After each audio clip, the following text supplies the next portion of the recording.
72 second तक 72 seconds तक का एक रेडियो सिग्नल उन्होंने डिटेक्ट किया, जिसको आज द वाव सिग्नल कहते हैं। 1% भी अगर चांस रहेगा तो अर्थ लाइक कंडीशंस आपको मिलियंस में तो मिल ही सकती है। बिल्कुल मिल सकती है। अगर मिलियंस में मिल सकती है तो ऐसा क्यों हो रहा है कि हमें अब तक एक कतरा भी नहीं मिला इतने पूरे यूनिवर्स में? पिछली सदी के सबसे ग्रेटेस्ट फिजिसिस्ट में नाम जाना जाता है एनरिको फर्मी। और जब उन्होंने ये सवाल दागा, ये पैराडॉक्स दागा दुनिया के सामने कि यार वेयर इज एवरीबॉडी, तो ये बहुत सीरियस क्वेश्चन लेके आए। लेकिन अगर वो द ग्रेट फिल्टर आगे हुआ इंटेलिजेंट बीइंग के, हमारे इंटेलिजेंस से आगे हुआ, इसका मतलब ये है कि इवेंचुअली एक दिन इंटेलिजेंट बीइंग अपने आप को तबाह कर लेगा। कितने अर्थ के हमने एनिमल्स और कितने बीइंग्स हमने एक्सटिंक्ट कर दिए, खत्म कर दिए, डायरेक्ट ह्यूमन इन्वॉल्वमेंट की वजह से। हैं, खत्म, एग्जिस्ट ही नहीं करता, उसकी कोई तवज्जो नहीं। इंसान पता नहीं अपना घर ना छोड़ के दूसरों के घर में झांकना चाहता है। 2% डीएनए ने चिंपैंजीज को जू के अंदर पहुंचा दिया, पिंजरे के बीच। उस 2% ने हमें इंसान बना दिया। हमारे पास सुविधाएं हैं, जो बीइंग हो, जो बाहर हो, वो 2% भी अगर हमसे भी डिफरेंट 2% ही हुए तो उनके लिए हम चिंपैंजीज हैं। उनके लिए हमारे हथियार, न्यूक्लियर बम उनके लिए शायद मजाक हो। बहुत तगड़े तगड़े खतरनाक बीइंग्स होंगे और उनको अपने बारे में एग्जिस्टेंस बता देंगे तो शायद वो खत्म कर दें। तो स्वागत है आप सबका फिर से सूफी ट्रैम्प हियर में। ये वीडियो होगी लाइफ के बारे में, मगर हमारी धरती पे नहीं, धरती के पार किसी सितारों के जहां के आसपास कोई दुनिया होगी, शायद वहां पे लाइफ होनी चाहिए थी। ये वीडियो है फर्मी पैराडॉक्स के बारे में, एक ऐसा पैराडॉक्स जो हमारे बारे में ज्यादा बताता है, एलियंस के बारे में कम। ये वीडियो होने वाली है अलग जिंदगी के बारे में, कि सारी जिंदगियां होनी चाहिए थी सितारों के आसमान के पार एक जहान में, मगर फिर भी नहीं होती। कि क्या हम आसमान की तरफ देखते हैं तो हमें सिर्फ सन्नाटा ही सुनाई देता है? क्या सही में कोई लाइफ है या नहीं? होनी चाहिए थे फिर भी नहीं है। ये वीडियो इसी बारे में जाने वाली है। तो डॉक्टर साहब, म्यूजिक।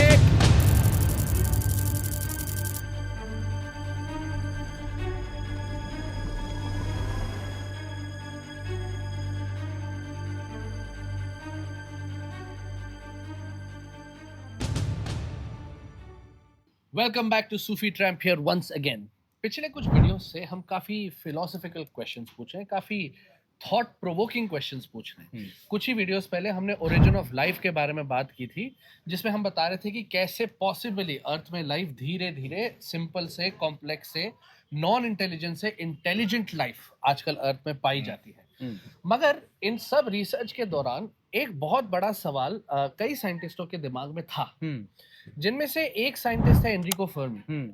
उनका ये कहना था कि अभी हमारे पास क्या इंफॉर्मेशन है? हमारे पास इंफॉर्मेशन ये है कि परहैप्स ट्रिलियंस ऑफ स्टार्स हैं, और अगर ट्रिलियंस ऑफ स्टार्स हैं तो कम से कम बिलियंस ऑफ गैलेक्सीज तो हैं ही, है ना?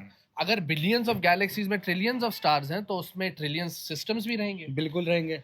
तो अगर प्रोबेबिलिस्टिकली देखा जाए 1% भी अगर चांस रहेगा तो अर्थ लाइक कंडीशंस आपको मिलियंस में तो मिल ही सकती है। बिल्कुल मिल सकती है।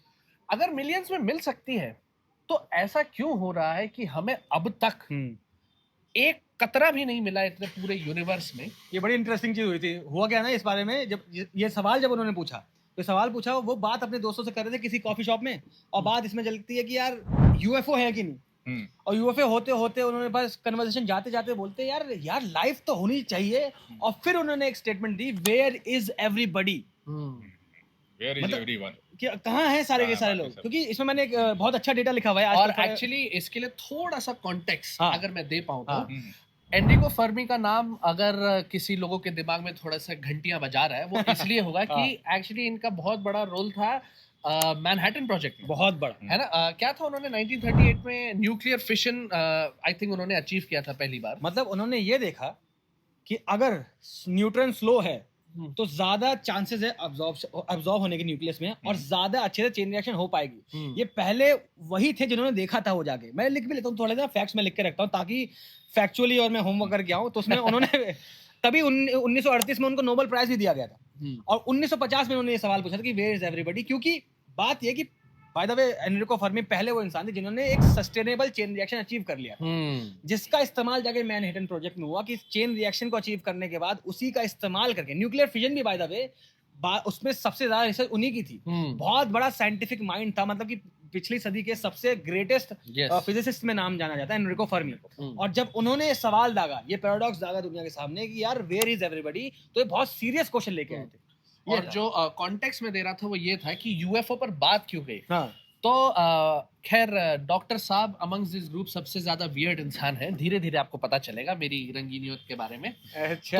तो मैं बहुत खुराफाती हूँ थोड़ा, मेरे को अजीब अजीब चीजों के बारे में जानना थोड़ी सी हाँ। वो रहती है, इच रहती है हाँ। यार, ये क्यों है ये क्यों है। हाँ। मैं जब नया नया गूगल आया था तो सबसे पहले लाइक एवरीवन मैंने यूएफओ सर्च किए थे।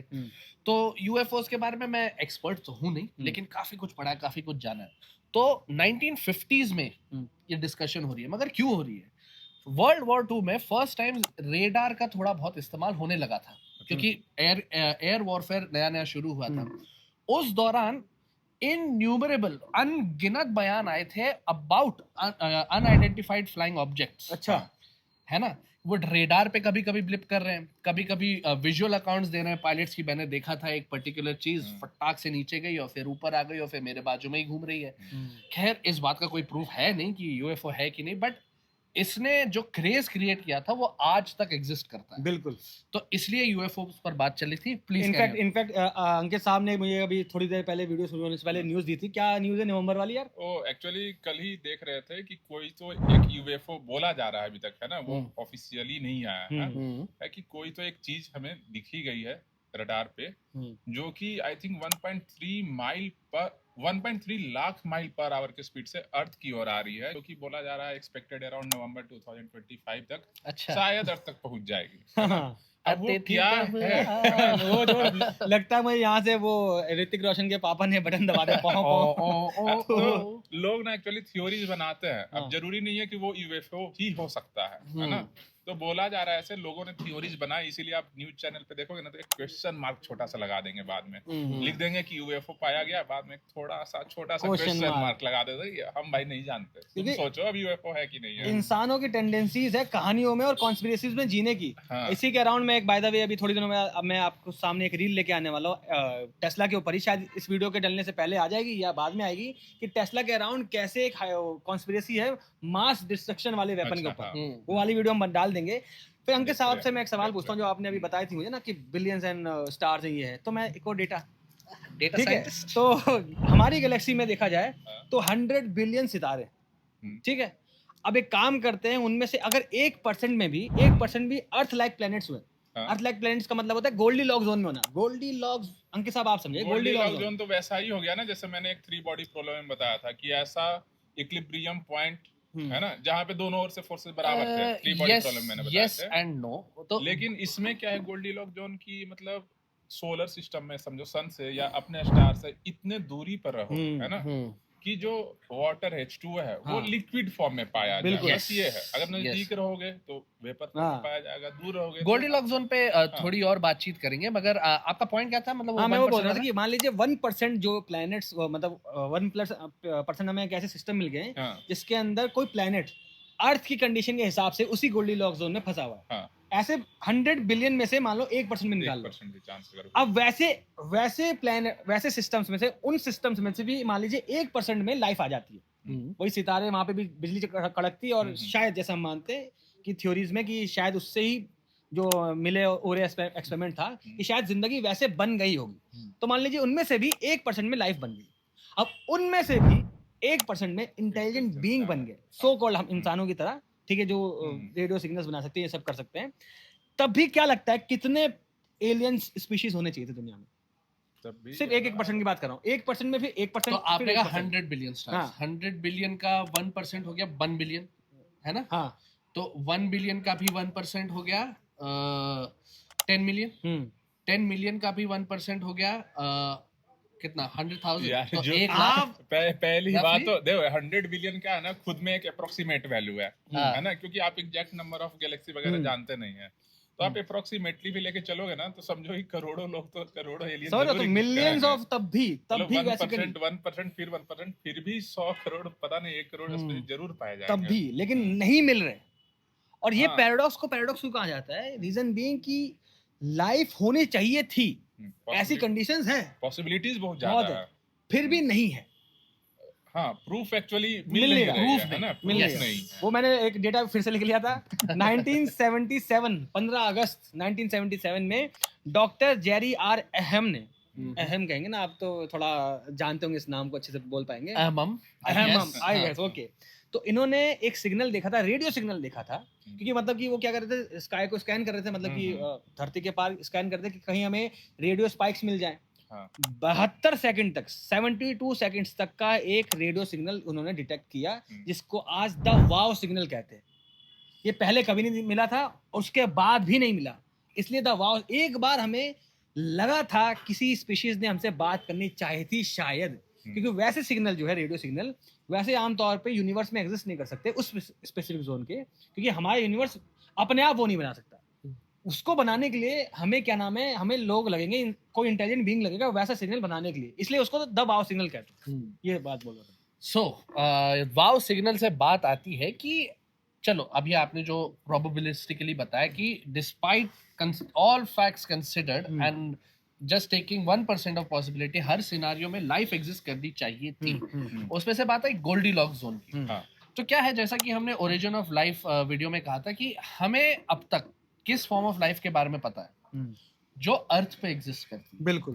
अर्थ पे जो लाइफ एग्जिस्ट करती है उसके लिए कुछ कुछ चीजें एब्सोल्युटली एसेंशियल है, उनमें से एक है वाटर।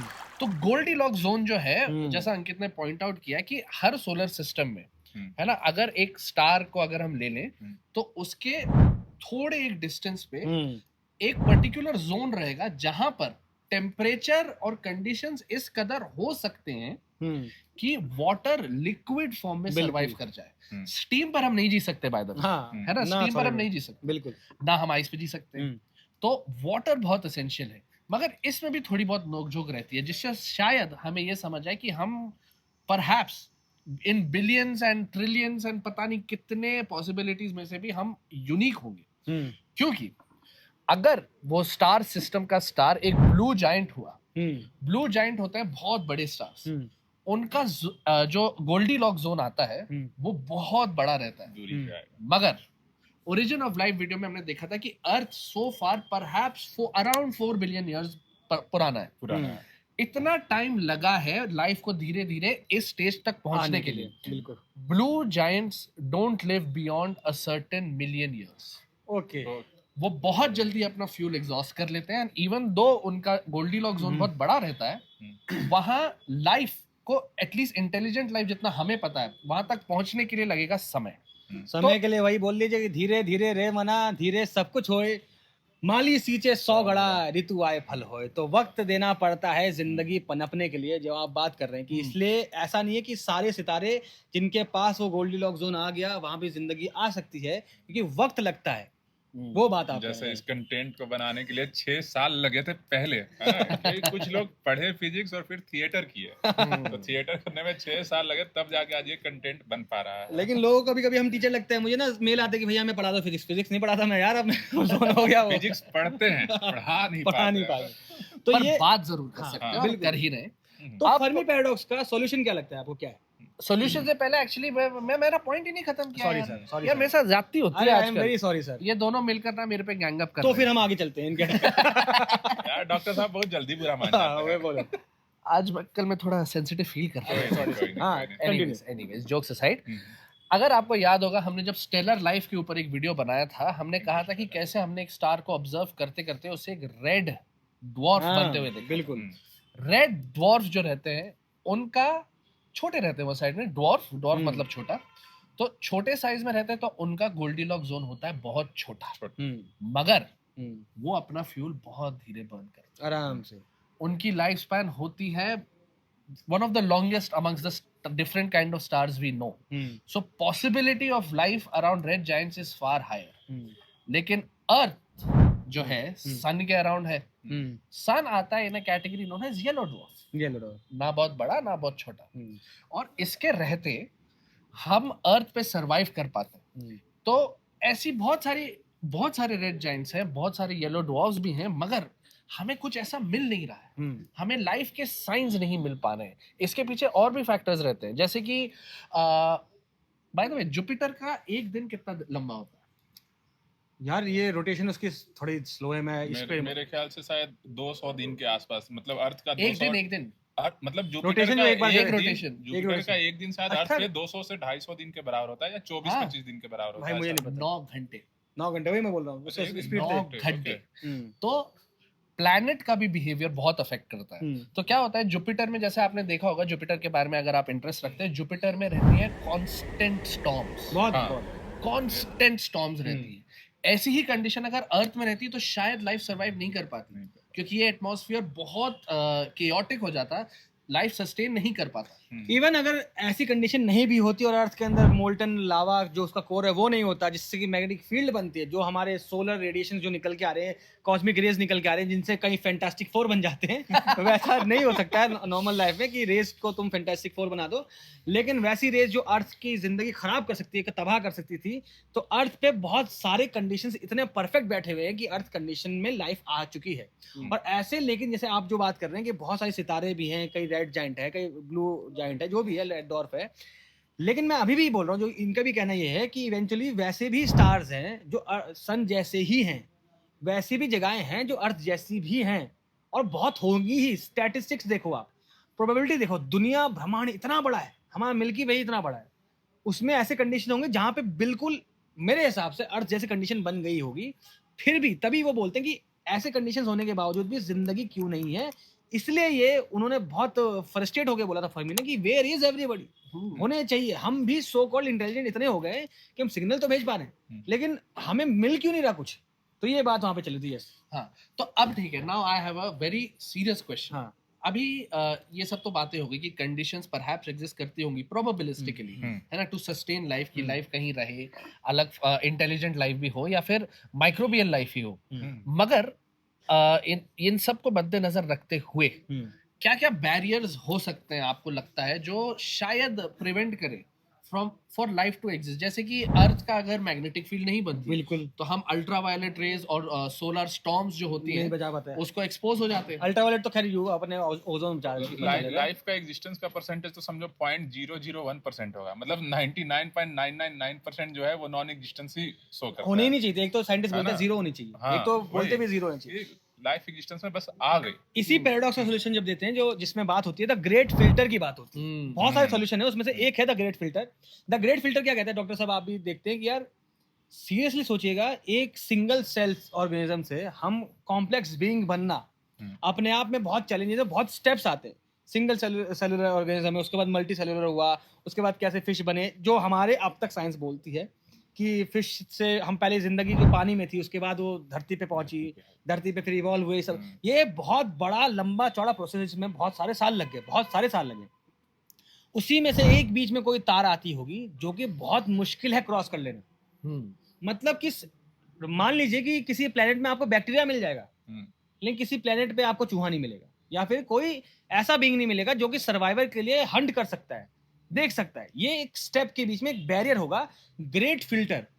अब यहाँ पे सबसे इंटरेस्टिंग ये चीज आती है हमारी, इसलिए बोलता हूँ ये पैराडॉक्स क्या क्या सवाल उठाता है कि मान लीजिए हमने बाहर देखी दुनिया, सितारों के पार देखा और हमें और लिविंग बीइंग मिल गए, अगर वो कॉम्प्लेक्स नहीं हुए, बैक्टीरिया हुए, तब तो ठीक ठाक बात है अपने लिए। ठीक है कि यार मेरे मतलब टेक्निकली कॉम्प्लेक्स बीइंग बनना, इंटेलिजेंट बीइंग बनना बहुत ही ज्यादा मुश्किल है, और हम लकी हैं, हम कॉस्मिक फ्लूक हैं जो हम बन चुके हैं ये, और आज वीडियो बना रहे हैं ठीक है, कॉस्मिक फ्लूक की वजह से हुआ। लेकिन अगर वो द ग्रेट फिल्टर आगे हुआ, इंटेलिजेंट बीइंग के हमारे इंटेलिजेंस से आगे हुआ, इसका मतलब ये है कि इवेंचुअली एक दिन इंटेलिजेंट बीइंग अपने आप को तबाह कर लेता है न्यूक्लियर बॉम्ब से या फिर और किसी हथियार से, जैसे मैंने टेस्ला वाली वीडियो में बात करी है डेथ रेस के ऊपर। तो ऐसे हथियार बना के इंसान, इंटेलिजेंट बीइंग खुद अपने आप को तबाह कर लेता है। और अगर हमें कहीं किसी ग्रह पर ऐसे साइन मिल गए कि यहाँ पर कोई तो इंटेलिजेंट बीइंग था, तब मुश्किलात आ जाएगी। हाँ, इसलिए मैंने पेन आपसे दूर कर लिया कि कहीं ये ग्रेट फिल्टर आप यही अरे यार तो समझे, ये ग्रेट फिल्टर एक सॉल्यूशन है। हाँ, दूसरा सॉल्यूशन क्या आता है इस पैराडॉक्स का, उसका नाम मैंने दिया था ज़ू हाइपोथेसिस। डॉक्टर साहब एक बात बताइए, चिंपैंजीज और हमारे डीएनए में कितना अंतर है? ओह, नेग्लिजिबल मैथमेटिकली देखा जाए तो 95% इश सिमिलर है। हाँ, जितना मैं देखता हूँ, मैंने जितना पढ़ा था 2% का डिफरेंस है, ठीक है, अराउंड 2% का, अब ज्यादा होगा कम होगा देख लीजिएगा आप, जी। कमेंट में बताइएगा। तो 2% के डिफरेंस से एक चिंपैंजीज है जिसके एग्जिस्टेंस से हमें कोई खतरा है। आज हम इंसान स्पेसशिप लगा के, टेलीस्कोप लगा के, सिग्नल्स भेज भेज के क्या देख रहा है कि बाहर कोई जिंदगी है कि नहीं, लेकिन क्या अर्थ की जिंदगी को वो तवज्जो भी दे रहा है? कितने अर्थ के हमने एनिमल्स और कितने बींग्स हमने एक्सटिंक्ट कर दिए, खत्म कर दिए, डायरेक्ट ह्यूमन इन्वॉल्वमेंट की वजह से। हैं, खत्म, एग्जिस्ट ही नहीं करते अब, उसकी कोई तवज्जो नहीं। इंसान पता नहीं अपना घर ना छोड़ के दूसरों के घर में झांकना चाहता है। 2% डीएनए ने चिंपैंजीज को जू के अंदर पहुंचा दिया, पिंजरे के पीछे, और हम बहुत कन्वीनियंटली आराम से बच्चों को ले जाएंगे, कह रहे देखो वो चिंपैंजी है। उस 2% ने हमें इंसान बना दिया, हमारे पास सुविधाएं हैं, सिर्फ 2% ये कर सकता है। और कोई जो बीइंग हो, जो बाहर हो, वो 2% भी अगर हमसे भी डिफरेंट 2% ही हुए तो उनके लिए हम चिंपैंजीज है, उनके लिए हमारे हथियार, न्यूक्लियर बम उनके लिए शायद मजाक होगा, अरे ये क्या, इसको तो हम इसके अंदर कॉन्ट्रैक्ट कंफाइन कर देंगे, तुम फेंको न्यूट्रॉन, हम अब्सॉर्ब कर लेंगे, हम अब्सॉर्ब कर लेंगे सारा का सारा। कि चलो भैया ऐसे खाना खाएंगे क्या हो ऐसा हो ना। तो इसको कहते हैं जू हाइपोथेसिस। तो इस पैराडॉक्स का एक सॉल्यूशन ये है कि यार उनके लिए हम कोई वैल्यू, जैसे हमारे लिए अर्थ पे जीव जो हैं वो मर जाएं, जिए ना जिए, अभी तो खैर इंसान की बुद्धि ऐसी कि बहुत सारे मूवमेंट चलते हैं, एनजीओ चलते हैं कि उनको बचाया जाए, वरना टेक्निकल टर्म्स में इंसानों को फर्क नहीं पड़ता था अर्थ पे क्या हो रहा है, ठीक है। तो वैसे ही उनको हमारे से फर्क ही नहीं पड़ रहा है कि है कि नहीं है, क्या फर्क पड़ता है। तो ये जू हाइपोथेसिस इस पैराडॉक्स का एक सॉल्यूशन है। अच्छा, हाँ, now moving on from all of this, Ankit तुम कुछ कहना चाह रहे थे ना बीच में? मेरे ख्याल से ग्रेट फिल्टर अभी भी मतलब जितना उस पे बात होनी चाहिए शायद थोड़ी कम हाँ, हो गई। जैसे? ग्रेट फिल्टर में क्या है कि उसमें 2 पॉसिबिलिटीज है ना। एक है कि फिल्टर हमारे बाद हो सकता है, अगर मान लो कोई अदर प्लैनेट पे लाइफ पाई गई या फॉसिल फ्यूल्स के फॉर्म में पाया गया कि यहाँ पे पहले लाइफ एग्जिस्ट करती थी। इसका कहने का मतलब फिल्टर कहीं ना कहीं हमसे आगे है। हाँ। आगे है कहने का मतलब क्या हुआ कि इन फ्यूचर हम और इंटेलिजेंस गेन करेंगे और खुद को तबाह कर लेंगे इंटरस्टेलर मशीन बनाने से पहले ही। बिल्कुल बिल्कुल, हाँ। है ना। तो जितना, क्योंकि अभी हम लोग देख रहे हैं कि अभी तो हमने दुनिया को जाना भी नहीं है, फिर भी न्यूक्लियर वॉर स्टार्ट कर रखा है हमने, मतलब बहुत चांसेस है, बस कितनी बार बचे खत्म ना हो जाए हम सब, है ना। ये और एक है कि क्या पता कि फिल्टर हमसे पहले हो। हाँ, मतलब जैसे फिल्टर पहले होने का मतलब है कि फिल्टर के बाद लाइफ एग्जिस्ट करती हो, फिल्टर के पहले लाइफ एग्जिस्ट ही नहीं करती हो। तो हम एग्जिस्ट कर रहे हैं, इसका मतलब क्या है कि फिल्टर हमसे पहले है। फिल्टर हमसे पहले तब तो बहुत अच्छी बात है क्योंकि हम एग्जिस्टेंस में आ चुके हैं। अगर बाद में हुई तभी तो बर्बाद होने से पहले हमें इंटरस्टेलर मशीन बनाकर रेडी रखना पड़ेगा कि हम अदर प्लैनेट्स पे या फिर अदर सोलर सिस्टम वगैरह पे मशीन बनाए ना बनाए, हमने मूवी बना दी है। हाँ, तो ये वीडियो मत देखो, बनाओ जल्दी कुछ पता लगाओ क्या है बात। फिर एक बेहतरीन चीज आती है यार, अच्छा मैं नाम नहीं बोल पाऊंगा उनका, लियू साइक्सिम, क्या नाम है उनका, कैसे बोलेंगे, सिशिन, जो भी बोलेंगे। तो उन्होंने एक बहुत अच्छी हाइपोथेसिस दी। उन्होंने कहा कि क्या पता डार्क फॉरेस्ट की हाइपोथेसिस है वो, घने जंगल में, आप सोच के देखिए, इमेजिन कि आप घने जंगल में हैं और बहुत सारे जानवर हैं, जो खतरनाक जानवर हैं, जिनको अगर आपका दुर्गंध भी मिल गया, सुगंध भी मिल गया, पता चल गया आप हो, तो आप पे अटैक करके आपको मार देंगे। तो घने जंगल में सरवाइव करने का सबसे अच्छा तरीका क्या है? चुप रहो। अंधेरे काले जंगल में बचना है तो चुपचाप अपने आप को इतना दबा लो, अपनी बीइंग को इतना खत्म कर लो कि आसपास की चीजों को महसूस ही ना हो कि तुम एग्जिस्ट करते हो, क्योंकि सामने क्या खतरा है हमें पता नहीं। ऐसे इंटरस्टेलर वे में देखा जाए तो शायद बहुत तगड़े तगड़े खतरनाक बीइंग्स होंगे और उनको अपने बारे में एग्जिस्टेंस बता देंगे तो शायद वो खत्म कर दें डार्क फॉरेस्ट। तो शायद हम वो बेवकूफ हैं जीव जो कि बता रहे कि देखो भैया इधर अर्थ अर्थ अर्थ यहाँ पे हमें हमको एक भेजा था ना, वॉयेजर भेजा था ना, जिसके अंदर हमने टेप लगा रखा है, सारी भाषाएं उसके अंदर रिकॉर्ड करेंगे, गाने रिकॉर्ड करेंगे, देखो भैया हमने ये सब कर लिया है। तो ये हम खुल के एकदम छाती चौड़ी करके बता, अगर तुम हो तो आओ हमसे मिलो। हाँ, अगर तुम हो तो, और वो सही में आ गए शायद नवंबर में। इनफैक्ट मतलब ये बहुत ही इंटरेस्टिंग पॉइंट है, क्योंकि बाय द वे आप लोग कभी जंगल में गए हो रात में? मैं सीमेंट के जंगल में रहता हूँ। तो मेरे जो दादाजी है ना, मेरे दादाजी, खैर अब तो उनका देहांत हो गया, वो एक्चुअली फॉरेस्ट ऑफिसर थे। तो मेरे डैड कई बार कहानियां बताते हैं काफी इंटरेस्टिंग कि रात में आप सोते रह जाते हो और सुबह आपको सिर्फ पैर के निशान दिखते हैं। अच्छा। और उससे आपको पता चलता है कि यार यहाँ पर तो सुअर आया था जंगली रात को, बच है ना, गया। पता नहीं क्या क्या लेके चला गया, खाना ही चुरा लिया, या हम्म, फिर कई बार, और ऐसे आप कई अगर आप बाय द वे अमेरिका में जो येलोस्टोन नेशनल पार्क है ना, उनके कई सारे गार्ड्स के व्लॉग्स रहते हैं, वो कई बार बहुत इंटरेस्टिंग कहानियां ऐसे बताते हैं कि आपको भनक तक नहीं लगेगी जंगल में, है ना, अगर आप यूज टू नहीं हो ना एनवायरनमेंट में, आपके आजू बाजू इतना सब कुछ हो रहा है, आपको कानो कान कुछ पता ही नहीं चलेगा। तो अगर अगर बेहतर आइडिया ये है कि आप खुद को छुपा के रखो, शायद हाँ हम इतने अलूफ हैं इस आइडिया को लेकर कि हम डिटेक्ट ही नहीं कर पा रहे लाइफ हमारे आजू बाजू में ना, क्योंकि वाटर मार्स पर भी पाया गया है, मार्स में पाया गया बिल्कुल। And life like conditions have been found on a lot of moons of Jupiter and Saturn, हाँ है ना। एक जुपिटर का मून है, बर्फ का ही है वो, लेकिन अनुमान लगाते हैं फिजिक्स के हिसाब से देखा जाएगा, टाइटन, हाँ जुपिटर की ग्रेविटेशन फोर्स की वजह से Titan. अंदर, हाँ अंदर उसके पानी होगा लिक्विड फॉर्म में, बाहर तो सॉलिड है। क्योंकि तो हो जैसा सकती हमने है कहा जिंदगी। कि जुपिटर तो बड़ा प्लैनेट है, और एक हमने वीडियो में कहा भी था कि जुपिटर को फेल्ड स्टार, फॉल्सली लेकिन कहा जाता है कि Jupiter possibly a failed star, हाँ। तो इतना बड़ा है वो। हाँ टाइटन तो शायद मार्स और जुपिटर के बीच में होता है ना, वो जो बहुत सारे एस्टेरॉइड्स वो नहीं, Titan is a moon of Jupiter. हाँ Jupiter को- टाइटन हाँ। मैं टाइटन समझ हाँ, तो वो जो टाइटन में हम क्यों कह रहे हैं कि वहां परहैप्स लाइफ लाइक कंडीशंस हो सकती है और पानी लिक्विड फॉर्म में एग्जिस्ट कर सकता है, क्योंकि जो ग्रेविटेशन की वजह से जो टाइडल फोर्सेस वहां एग्जिस्ट करती है ना, वो वाटर को फ्रीज रहने नहीं देंगी। नहीं सरफेस पे है फ्रीज, अंदर नहीं है, हीट की वजह से। बेसिकली वो थोड़ा फिनोमिना, सिंपल सी बात है, अगर जुपिटर है, मून है, पूरा बर्फ का गोला है मान लीजिए, ग्रेविटेशनल फोर्सेस की वजह से क्या होगा, अंदर ऐसी हीट डेवलप होगी कि अंदर पानी जो है लिक्विडफाइड फॉर्म में होगा। तो अगर हमने अच्छी खासी मशीन वहां लगा के ड्रिल मार दिया अंदर, और पानी के नीचे हमने से वेल आई नहीं, हाँ हमने ऐसे लगाया कि भैया आओ मछली देखते निकल के आएगी, शायद मछली निकल के आ सकती है, ये भी एक कंडीशन। हाँ, एक और सॉल्यूशन क्या है इस चीज का? पैराडॉक्स पे अगर एक आते हैं वापस, पैराडॉक्स है क्या कि अगर ठीक है लाइफ एग्जिस्ट करती है तो हमें एक भी प्रूफ तो मिले, एक तो मिले, तभी तो पैराडॉक्स एक है भी ना। नहीं मिलती है तो ना। इसी का सॉल्यूशन, ये जितनी बात हुई सॉल्यूशन में, हाँ, तो इसमें एक ये भी था कि क्या पता हम शायद कम्युनिकेशन के लिए रेडियो वेव यूज करते होंगे, है ना? हाँ बिल्कुल, क्या पता जो Exactly. बाहर जो हाय, लोग हाय, हाय, अंकल भाई, आग लगा दिया। क्या पता जो लोग बाहर हैं, या हो सकता है मे बी हमसे ज्यादा इंटेलिजेंट होंगे वो, तो क्या पता क्वांटम कम्युनिकेशन यूज करते होंगे जो हम डिटेक्ट ही नहीं कर सकते। या फिर डार्क मैटर, डार्क एनर्जी के बारे में आपने मुझे बहुत सारी वीडियोस लानी है उसके ऊपर, बहुत सारी चीजें लाऊंगा, लेकिन आप सोचिए एक ऐसा मैटर है, एक ऐसी एनर्जी है जिसका हम सिर्फ ग्रेविटेशनल इफेक्ट फील कर पाते हैं, उसको टच नहीं कर सकते, उसको फील नहीं कर सकते, और वो मैटर से बहुत तादाद में है। डार्क मैटर से, विजिबल मैटर से बहुत ज्यादा तादाद में, जिसके वजह से यूनिवर्स अभी भी ग्लू की तरह चिपका हुआ है। अगर डार्क मैटर नहीं होता, उनकी ग्रेविटेशन फोर्सेस नहीं होती, तो यूनिवर्स फैल जाता।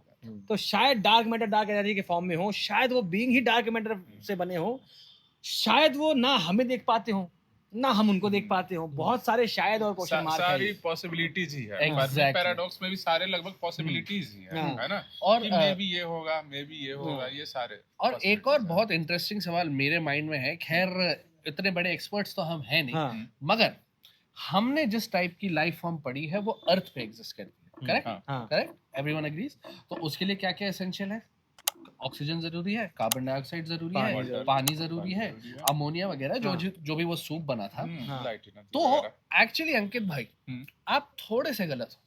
आप थोड़े से गलत इसलिए हो क्योंकि promising signs of life, Earth like life, have been found, है ना?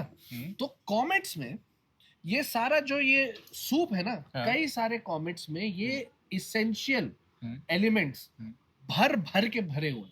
इनफैक्ट एक थियरी ये भी कहती है अर्थ के फॉर्मेशन के बारे में कि एक और ऐसा हुआ है, लेकिन क्या इसकी वजह से लाइफ एग्जिस्ट करती है हमें नहीं पता। तो एक थियरी ये भी है कि जब अर्थ फॉर्म हो रहा था तो बम्बार्डमेंट होती थी कॉमेट्स की ना, एक्स्ट्रा टेरेस्ट्रियल बॉडीज आके क्रैश करती थी। तो ये जो सूप जो अर्थ में बना है ये एक्चुअली कॉमेट्स की देन है हमें। ये स्पेस में ये सब मटेरियल एग्जिस्ट करता है। So there are signs of life, but we are yet to detect life itself. Signs exist करते हैं। इनफैक्ट वीनस पे फॉस्फीन गैस पाई गई है ना? फॉस्फीन गैस जितना हमें पता है माइक्रोबियल रिएक्शन से रिलीज होती है, अच्छा, है ना? तो अगर गोल्डीलॉक्स जोन में तो वीनस आता नहीं, बिल्कुल नहीं नहीं आता। आता। है ना? तो अगर फॉस्फीन गैस वहां है तो is microbial life at once upon a time क्या वीनस पे थी? तो बात तो वही चल रही है ना कि पॉसिबिलिटीज तो ढेर बहुत सारी सारी है, है। कॉमेट्स पे जैसे सब कुछ है, पॉसिबिलिटीज है। बात है सिग्नल क्यों नहीं मिल रहे, फिर वही पे तो टॉपिक चल रहा है। बात Yes. एक और चीज है बताता ना? हूँ, हमें लगता है पानी चाहिए ना, हमें लगता है पानी चाहिए जिंदगी हाँ, के लिए। ये दूसरा point है। अगर मैं मान लो एक लिविंग बीइंग बन गया जो अमोनिया पी के जिंदा रहता है, कि उनका पानी ही अमोनिया को एंजॉय करेंगे, अमोनिया से लिक्विड डायमंड पिएंगे, और जैसे हमें पानी चाहिए लिक्विड, उनको लिक्विड डायमंड भी जीना। तो कैसी अभी कंडीशन था है ना ना। कि चेरनोबिल में जहाँ पे डिजास्टर हुआ था, न्यूक्लियर डिजास्टर, वहाँ एक फंगस ग्रो कर गया। हमें लगता है जहाँ पे न्यूक्लियर रेडिएशन होंगे वहाँ पे लाइफ एग्जिस्ट नहीं करेगी, लेकिन फंगस ग्रो कर गया। कितनी अचंभित है ये दुनिया, ऐसे कंडीशंस है, क्योंकि- फिर उसके बाद भी जिंदगी एग्जिस्ट कर जाती है हाँ। जहाँ करना है। जहाँ नहीं करना है नहीं करेंगे, सारी कंडीशन दे दो। तो हम्म। सो हाँ। फार हमने क्या क्या पॉसिबिलिटीज डिस्कस की है कि डेफिनेटली इस यूनिवर्स में साइंस ऑफ लाइफ तो हैं, हाँ, करोड़ों possibilities हैं। है, बहुत है। पॉसिबिलिटीज हैं, है ना?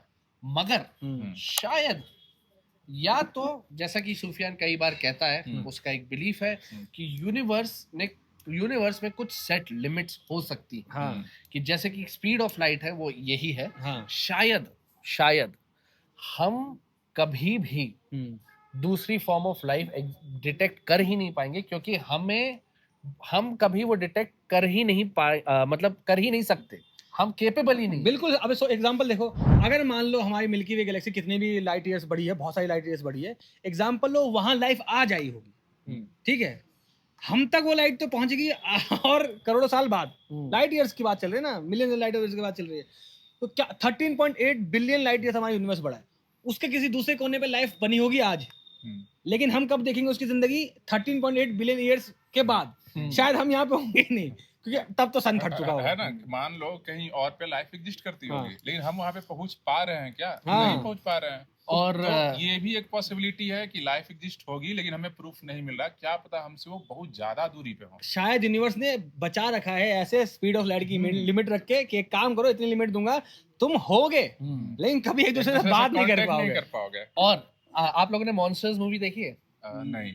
मॉन्स्टर्स वो हाँ, करने तो- वाली हाँ, बेहतरीन है यार, दरवाजा खोलो। हाँ, तो क्या है मॉन्स्टर्स में एक्चुअली मॉन्स्टर्स का ये है कि मॉन्स्टर एक अलग डिमेंशन से आते हैं। हाँ। अच्छा। और उसमें नील डिग्रास टाइसन बता रहे थे कि उन्होंने एक्चुअली फोर्थ डिमेंशन बहुत अच्छे से एक्सप्लेन किया है हाँ। उस मूवी में, हाँ। कि आप एक क्लोजेट खोलो, हाँ। वहां से मॉन्स्टर निकलेगा। हाँ। मॉन्स्टर निकल सकता है, आप कभी नहीं जा पाओगे वहां, हाँ। है ना? तो क्योंकि अगर ये बीन्स एक अलग डिमेंशन में ही एग्जिस्ट करते हैं बिल्कुल, जो हम परसीव नहीं कर पाएंगे, तो ये हो गई एक लिमिट सेट, हाँ। And there goes for the rest of your life on time on Earth. आपको कभी भी दूसरी लाइफ कितना मजा आ रहा होगा ना, एक बंदा यहीं बैठा होगा, है। ठीक है, अलग फाइव डायमेंशन बीइंग, हमें देख रहा होगा कि भैया हमारे बारे में बात चल रही होता है। है ना कि जैसे मान लो एक चींटी है, हाँ। ठीक, अब गोल से उसको एक बॉक्स में पैक कर दो, हाँ। उसको तो लगेगा कि मैं तो जेल में आ गया, मैं तो निकल ही नहीं सकता हूँ। लेकिन हम उसे देखेंगे तो क्या लगेगा? अरे यार उठाओ इसको, इधर रख लो। हाँ। लेकिन डायमेंशंस। हमें वही लग रहा है ना कि हम 3 डायमेंशन में एग्जिस्ट कर रहे हैं। फोर्थ डायमेंशन की नॉलेज नहीं है, हमें लग रहा है यार हम तो इससे बाहर जा ही नहीं सकते। और अगर कोई 4 higher डायमेंशन dimension में वाला एग्जिस्ट देख कर रहा रहा हो तो क्या उसे 5 डायमेंशन के बीइंग्स दिखेंगे? बिल्कुल, इतनी पॉसिबिलिटी कंडीशन है, बहुत सारी वीडियो बहुत लंबी हो जाएगी। मैं इस वीडियो को खत्म करना चाहता था एक पोइट्री पे।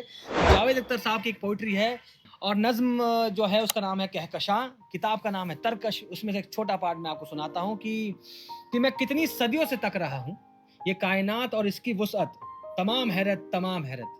सितारे जिनकी सिफिर किरणें महीन सी करने, सितारे जिनकी सिफिर किरणें करोड़ों वर्षों से राह में, जमी से मिलने की चाह में। कभी तो आगे करेगी ये मेरी आंखें रोशन, कभी तो आएगा मेरी हाथों में एक रोशनी का एक ऐसा दामन कि जिसको थाम के मैं जाके देखूंगा इन खलाओं के परे फैले आंगन। कभी तो मुझको ये कायनात अपने राज खुल के सुना ही देगी, ये अपना आगाज अपना अंजाम मुझको एक दिन बता ही देगी। कभी शायद अपने आप ये यूनिवर्स हमें रिवील कर देगा अपने सीक्रेट। तो ये वीडियो आई गेस। और एक लास्ट। हाँ, बोलो। नहीं, आप कुछ कह रहे थे। मैंने था ना कि हम तारों से पूछते हैं कि कोई है वहाँ, हाँ। तो खाली अंधेरे में सुनाई देती है ब्रह्मांड की हंसी, हाँ। कि हम सच में अकेले हैं या फिर खुद से डरे हुए हैं। तभी हम बाहर के प्लैनेट्स पे लाइफ को सर्च कर रहे हैं। क्या बात है यार, तभी शायद हम इस ग्रह को छोड़ के बाहर जाके जिंदगी बसाने की चाहत में चल रहे हैं। सच में अकेले हैं या फिर खुद ही से डरे हुए हैं। मगर अगर हम्म। अगर इंडीड ये पैराडॉक्स नहीं बल्कि ये फर्मीज फैक्ट हो गया हाँ कि और कोई नहीं है हाँ जो अब तक की बिल्कुल। हमें लाइफ हाँ, तो मिली अभी नहीं तक है, की। तो इससे एक बात तो क्लियर हो जाती है हाँ कि जो हमने कॉस्मिक एक्सीडेंट हाँ वर्सेस थर्मोडायनामिक प्रोबेबिलिटी हाँ उस पर जो आर्गुमेंट था, तो हम जेन्युइनली एक कॉस्मिक एक्सीडेंट है, फ्लूक है फ्लूक है, हम्म। मगर हम ही हैं। हम्म। ये लाइफ हमें बाय फ्लूक एक बहुत बड़ा गिफ्ट दिया गया है। हम्म। किसने दिया है पता नहीं, पता नहीं। ऐसे ही मिल गया कि नहीं पता नहीं, मगर इससे ओशो साहब की एक बहुत इंटरेस्टिंग बात मुझे याद आ रही है, जो आप ही बताओ तो बेटर रहेगा। हाँ, तो उन्होंने एक बार कहा था कि ये जिंदगी जो है कोरा कैनवास है, इसके पीछे आप मीनिंग ढूंढने जाएंगे तो नहीं मिलेगा। क्यों आई, किस लिए आई, इन सवालों का कोई फर्क नहीं पड़ता। इस कैनवास में अपने हिसाब से रंग भरो, अपने हिसाब से अपनी जिंदगी का मोटिव बनाओ और इसको जियो। अगर किसी परिंदे को तीर लग गया है तो आप ये मत ढूंढो कि जाके कि तीर किसने मारा, आप ये देखिए कि तीर लग गया तो उसका इलाज कर देते हैं। जिंदगी हमें मिल गई है, नील डिग्रास टाइसन के शब्दों में कहें तो कि हमें लगता है कि ब्रह्मांड बहुत बड़ा है, universe is too big and we are very small ना, लेकिन but I feel big because universe is in me. हमारे एटम्स किसी सितारे के कोर में बने हैं, थॉर के हथौड़े की तरह हमें भी कोर से निकाला गया है इस मरते हुए सितारों के, और इसी जिंदगी को हमें आगे बढ़ाना है, स्पेशल बनाना है, आगे ले जानी है बातें, सितारों के पार जाके हमें बहुत सी बातें ढूंढनी है, बातें करनी है। ये वीडियो यहीं खत्म करते हैं। आप सबका शुक्रिया चैनल से जुड़े रहने के लिए। इस वीडियो को लोगों तक पहुंचाइए, शेयर करिए, सब्सक्राइब करिए। धन्यवाद। जय हिंद। जय जय